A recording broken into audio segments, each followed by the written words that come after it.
नमस्कार मैत्रिणींनो, उन्हाळी वाळवणामध्ये आज आपण ह्या चकल्या बनवणार आहोत। ह्या चकल्या खूप इझिली बनतात, बिलकुल झंझट नाही लागत आणि इवन गॅसही मी पेटवला नाही ह्या चकल्या बनवण्यासाठी। ह्या चकल्यांचा डो तयार करण्यासाठी मी गॅसही पेटवलेला नाही आहे।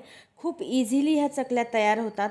याला खूप पूर्वतयारी लागत नाही, बस आपल्या मनात आलं त्या दिवशी आपण ह्या चकल्या तयार करू शकतो आणि वर्षभर खाऊ शकतो। आपल्या घरात उपलब्ध असलेल्या साहित्यामध्ये आपण ह्या चकल्या तयार करू शकतो। त्याच्यामुळे खूप झटपट होतात आणि अगदी खुसखुशीत आणि खूप छान फुलतात ह्या चकल्या। तर हा व्हिडिओ जो आहे ना तुमच्यासाठी खूप युजफुल आहे। हा व्हिडिओ शेवटपर्यंत तुम्ही नक्की बघा। ह्या खुसखुशीत अशा चकल्या मी कशापासून बनवल्या आहेत ते मी पुढे तुम्हाला सांगणार आहेत। तर माझं चॅनल तृप्तीज फूडमध्ये आपलं खूप खूप स्वागत आहे। चकल्या बनवण्यासाठी मी इथे एक मोठी थाळी घेतली आहे आणि त्यामध्ये 2 कप मी इथे जाडे पोहे घेतले आहे। हो, जाडे पोहे, ज्यापासून आपण कांदे पोहे तयार करतो ते जाडे पोहे घ्यायचे। इथे पातळ पोहे अजिबात घ्यायचे नाही आहे। पोहे आधी मी साफ करून घेतले, स्वच्छ करून घेतले आणि मग नंतर 2 पाण्याने चांगले चोळून धुतले। जाडे पोहे इझिली आमच्या नागपूरमध्ये मिळून जातात। पातळ पोहे इथे वापरायचे नाही, चिवड्याचे पोहे इथे वापरायचे नाही, जाडे पोहेच घ्यायचे आहेत। तेव्हा इथे 2 पाण्याने स्वच्छ धुवून हे पाणी मी काढून घेतलं आहे आणि तरी पण हे पोहे अजून पण कडक आहे, तर यांना मुरू द्यायचं थोडंसं। तर 10 मिनिटासाठी मी पाणी घालून याला मुरत ठेवलं आहे, जेणेकरून हे पोहे जे आहे ना एकदम सॉफ्ट झाले पाहिजे। 10 मिनिटांनी इथे बघू शकता पोहे छान फुलून गेले आहे आणि एकदम मॅश होण्याच्या कंडिशनमध्ये आहे। आता आपण याच्यातलं पाणी काढून घेऊया। अशा पद्धतीने दाबून मी पूर्ण पाणी काढून घेत आहे पोह्यामधलं। पोह्यामध्ये पाणी जास्त आलं नाही पाहिजे, याची काळजी नक्की घ्यावी इथे।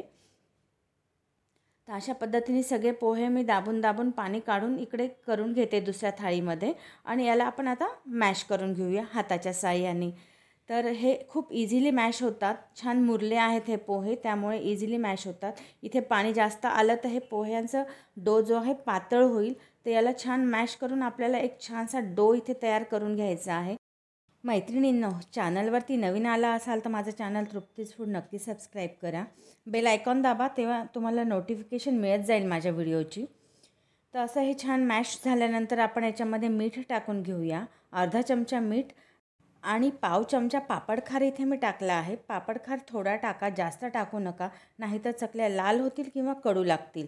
तेव्हा अगदी पाव चमचा मी इथे पापडखार टाकून घेतलेला आहे आणि आता पुन्हा याला मिक्स करून घेऊया। पोहे ऑलरेडी प्रोसेस केलेले असतात, त्यामुळे याला शिजवण्याची गरज नसते आणि याच्या चकल्यासुद्धा खूप छान फुलतात।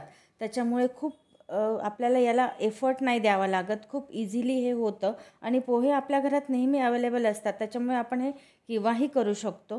तर ह्या उन्हाळ्यामध्ये तुम्ही याला नक्की ट्राय करा। तर असं छान मॅश होतं आहे हे आणि तुम्ही बघू शकता इथे तेलाचा हात अजिबात लावला नाही आहे मी, बिलकुल थाळीला किंवा हाताला हे पोहे चिपकत नाही आहे। तर असं 7-8 मिनटं मॅश केल्यानंतर याच्यामध्ये मी अर्धा चमचा जिरा टाकत आहे आणि अर्धा चमचा चिली फ्लेक्स टाकत आहे। तुम्ही इथे कुटलेले हिरवी मिरची पण टाकू शकता किंवा मिरची पावडरही टाकू शकता, तुम्हाला जे सोयीस्कर असेल ते तुम्ही इथे घालू शकता, जेणेकरून आपल्या चकल्यांची टेस्ट जी आहे वाढली पाहिजे। तर आता याला पुन्हा आपण चांगलं मिक्स करून घेतलं मी आणि अवघ्या 10 ते 15 मिनटामध्ये हे इतका छान असा डो याचा तयार झालेला आहे, बिलकुल तेल न लावता।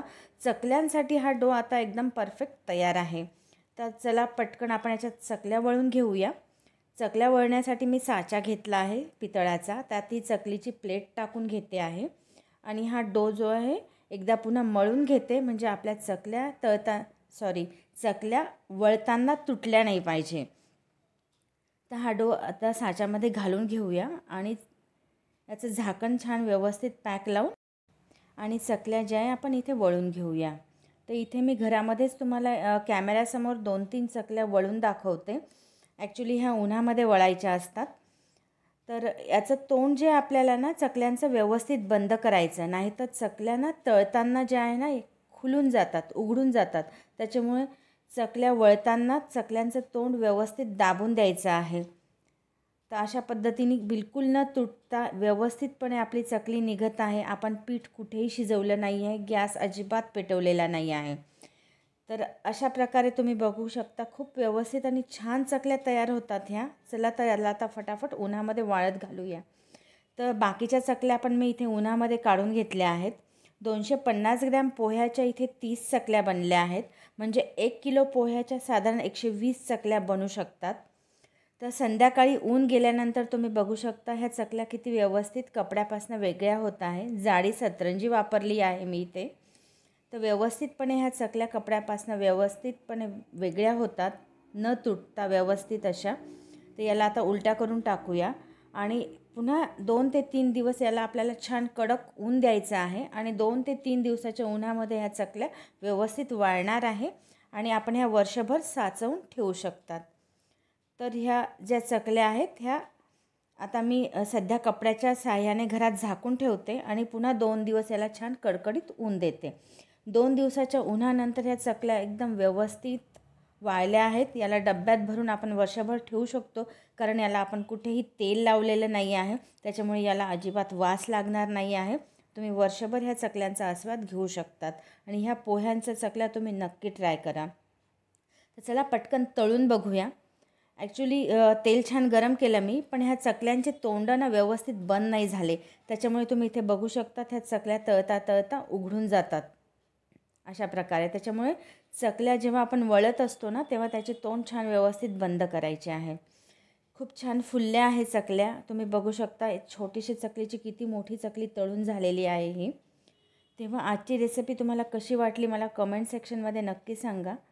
तर पुन्हा भेटूया अशा नवीन व्हिडिओमध्ये. Bye friend.